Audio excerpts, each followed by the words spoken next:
എല്ലാവർക്കും അറിയാവുന്നതും നമ്മുടെ എപ്പ പോയ റെസ്റ്റോറന്റിൽ പോയ കഴിച്ചിട്ടുള്ളതുമായ ഒരു സാധനം മസാല ദോശ. അപ്പൊ സമയം കളയണ്ട, ഉടനെ വീഡിയോയിലേക്ക് പോവാം. ജോസ് മോസസ് കിച്ചൺ.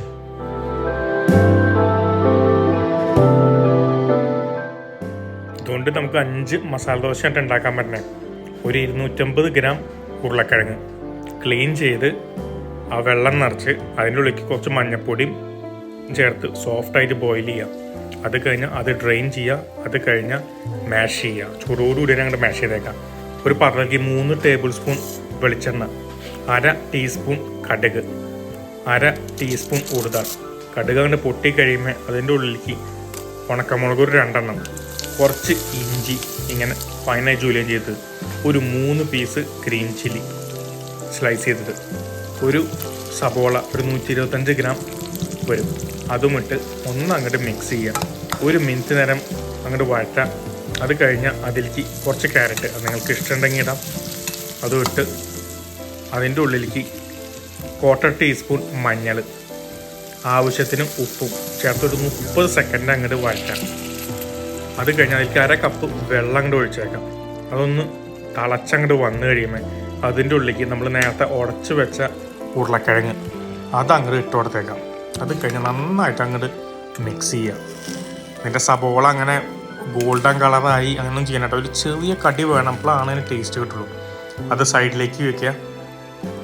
ഒരു സ്കിലറ്റ് അങ്ങോട്ട് ചൂടാവട്ടെ. അതിൻ്റെ ഉള്ളിലേക്ക് ദോശ ഇങ്ങനെ ചിറ്റിച്ച് ദോശ ഇങ്ങനെ ഉണ്ടാക്കാം.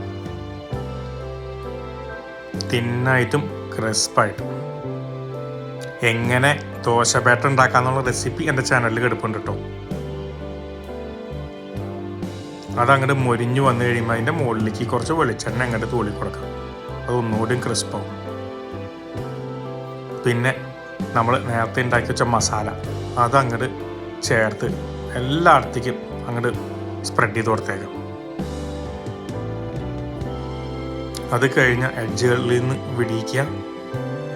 ഞാനിവിടെ ത്രികോണ ഷേപ്പിലാണ് ഉണ്ടാക്കണത്. നിങ്ങൾക്ക് ഇഷ്ടമുള്ള ഷേപ്പിൽ നിങ്ങൾക്കത് ഫോൾഡ് ചെയ്യാം. പിന്നെ അത് മറിച്ചിട്ട് നോക്കി കിടിലൻ മസാല ദോശ റെഡി.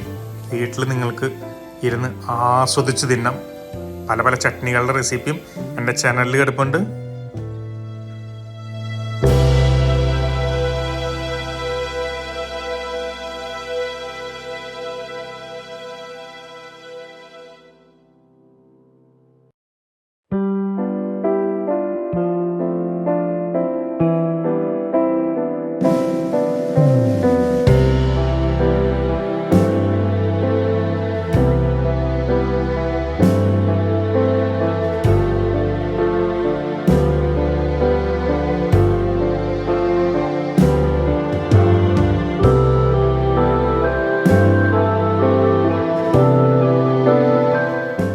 അപ്പൊ ഇതോ നോക്കണേ, ഈ റെസിപ്പിയും നിങ്ങളൊന്ന് ട്രൈ ചെയ്ത് നോക്കണേ.